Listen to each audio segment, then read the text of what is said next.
Hey, what's going on? Happy Facebook Live. If you're watching this live on Facebook, doing a little quick tips on, right now at the time I was recording, we're in December. Time flies when you're having fun. December of 2020. And a lot of people are signing up for their races in 2021. At this point in time, Ironman full distance events in North America are sold out. So with deferrals from 2020, and they opened up a few slots from people that have moved different races, they're all full. So that, and now they're opening up 70.3 events for registration. So right now people are signing up for their events. They're getting their season lined up for 2021, crossing our fingers, races go off and they find a way to make it happen. But I just want to go over some quick tips because a lot of people, and myself included, when I did my first Ironman in 2013, you just sign up for a race, you just think of a few things, you're like, that perfect, fits the bill, sign up, and I'm going to go out and race it. But I like to encourage you guys to take a pause for a minute, step back, and really think about it. What's your goal for signing up? Is it the 70.3 or 140.6 or your first Olympic, first sprint? You just want to finish, or do you want to finish well? You want to place in your age group? So I'm going to go over a quick list of goals that you should be thinking about when you sign up for an event. So the first one is pick a goal. Is it just the finish? Is it to do better than last time? Is it the podium in your age group? Is it the Kona qualify? Whatever it is, even if it's your local sprint, what's your goal? Is it just the finish? Is it to finish at all costs, whether you're just dragging yourself across the finish line? Is it to finish feeling good and like you can keep going, but you got finished, it was comfortable? Do you want to get tops in your age group? Do you want to qualify for USAT Nationals or something like that? 70.3, do you want to qualify for World 70.3 or full Ironman? Do you want to qualify for Kona? You need to think about these goals, and that's almost before you even sign up for a race. Because once you get into that, location matters. Do you like hot? Do you like cool? Do you like, I got a few other notes here. Do you want to challenge? There are some courses that are more challenging than others, that's for sure. So if you're looking at, you want a flat course, like Florida or someplace like that, or do you want a challenge? Chattanooga is a little bit rolling hills, or do you want a real challenge like Lake Placid? Maybe you've gone out there and you've done a few races and you're just like, I think I could do these okay, but I want a challenging course, to really put myself, test my limits and everything. So, or you want to go out, you want to do Chattanooga because it's usually hot, over 100 degrees. You want to see if you can test out some hot weather theories to go out there and race. I've done it in 100 degrees and that's not my cup of tea. I was hoping for a nice 70-degree day. In 2018, it was 100 degrees. So that thought process went out the window. But have a goal, think about the venue, the location where you want to be, and the time of the year. So that's going to make a difference too. Is it a spring or is it a fall race? If you're in the spring, you're going to be spending a lot of time training indoors probably. Here in Kansas City, it's cold enough now that most of my riding is indoors at least. I get some running out every once in a while, but majority of the time is indoors. When you got a fall race, you got more opportunities to be outside for your longer rides, longer runs. So got to keep that in mind too. Do you want scenery? I thought about this. This is why 2013 I signed up for Lake Tahoe in Tahoe, California. It was super scenic. I love the kind of the woods area and log cabins, that type of thing. It was a great, the lake is awesome. But problem is, about 8,800 feet of climbing on the bike. I didn't really think about that till later. I started getting into training and really looked at the course and really understood what I was getting into. Didn't realize I needed to do a lot of hill work.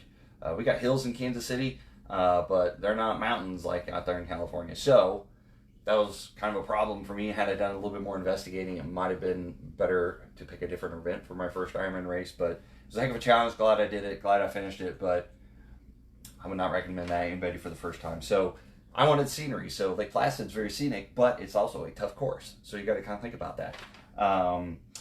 It's a spectator friendly. There's some events, the finish line area is just not a convenient place to get to. So it's not very easy and it's accessible.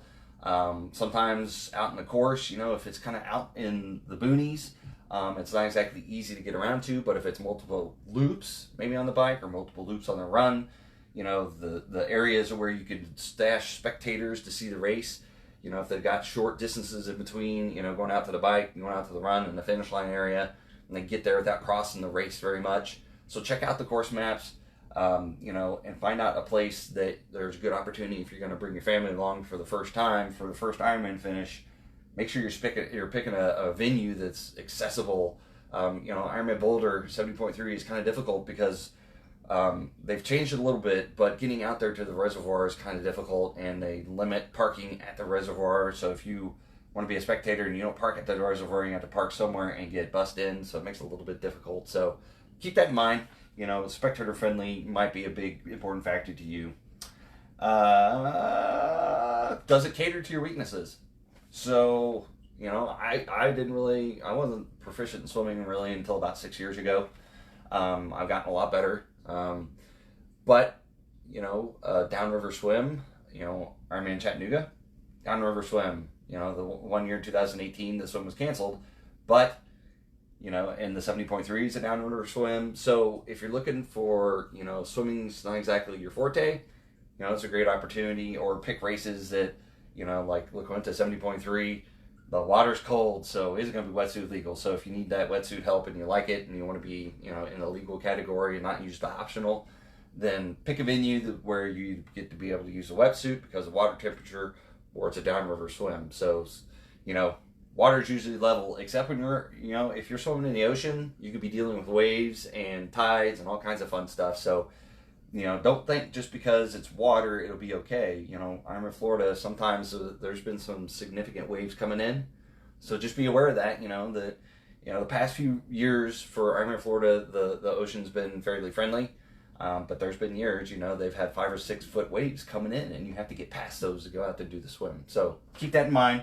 Does the venue cater, is it a tough bike and you're not a very good cyclist? Is it a flat run and you're not a very good runner? Or if it's your first time and you want a flat run, you don't want to have to deal with, Ironman Chattanooga is a very hilly run course.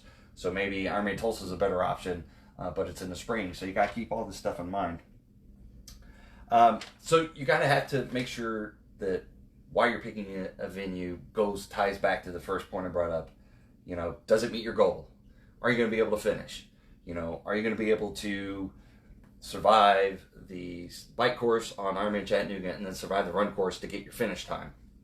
Are you a stronger cyclist on a flat course? So Ironman Florida is really your thing because you could just power it all the way through on a flat course and not have too many problems.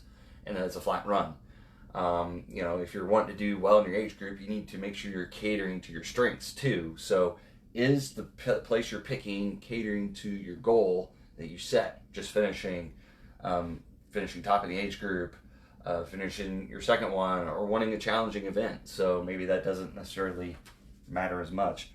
I do want to put a note out for people that are finishing and are wanting to finish for their first time, maybe a 7.3 or 140.6.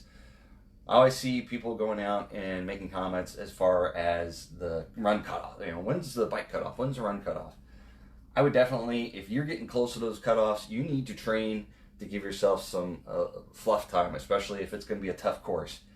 I would highly recommend that you get to a point where you can say, I got an hour of give on the bike cutoff. I've got an hour of give on the run cutoff.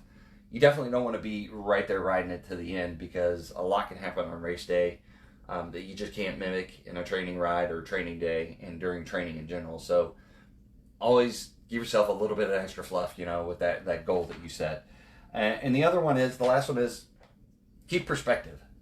So if you get into your race and you plan on a nice cool race at Chattanooga, it's supposed to be 75 degrees, turns up being 100 degrees, you might have to revise that goal back down to I'm not going to get, top 15 in my age group because I'm just not going to be able to run.